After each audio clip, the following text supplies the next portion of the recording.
presented by Mehta Music Maithili. Recording by Sapna Music. Singing by Munmun Bihari. छिए अनंत पूजा के बहिना घर आंगन निपलेगे। छिए अनंत पूजा के बहिना घर आंगन निपलेगे। घर आंगन निपले पगहबर के निपले। घर आंगन निपले पगहबर के निपले। घर आंगन निपले पगहबर के निपले। घर आंगन निपले पगहबर के निपले। ऐतो अनंत भगवान के बहिना घर आंगन निपलेगे। छिए अनंत पूजा के बहिना घर आंगन निपलेगे।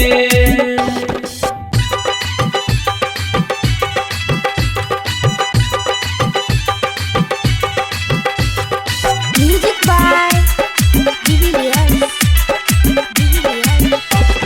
आनंद भगवान के पूजा तू करी है। आनंद भगवान के पूजा तू करी है। 16 गठे के डोरी का बंधी है। 16 गठे के डोरी का बंधी है।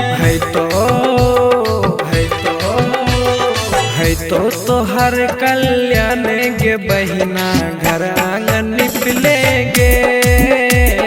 छिए अनंत पूजा के बहिना घर आंगन निपलेगे।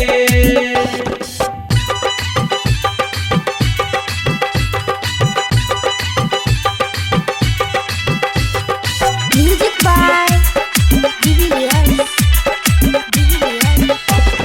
जग के पालन हार छे विष्णु। जग के पालन हार छे विष्णु। दिल से पूजी है भूलिया न कखनु। दिल से पूजी है भूलिया न कखनु। भगवान लगे तो बेरा पार के बहिना घर आंगन निपलेगे। छिए अनंत पूजा के बहिना घर आंगन निपलेगे।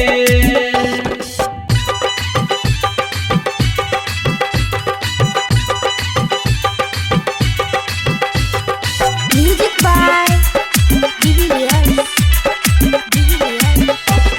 मुनमुन बिहारी के भजन बजई है। मुनमुन बिहारी के भजन बजई है। राइटर श्रीकांत ल दुआ तो मंगी है। राइटर श्रीकांत ल दुआ तो मंगी है। हाथ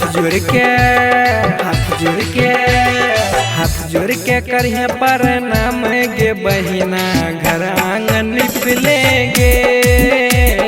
छिए अनंत पूजा के बहिना घर आंगन निपलेगे।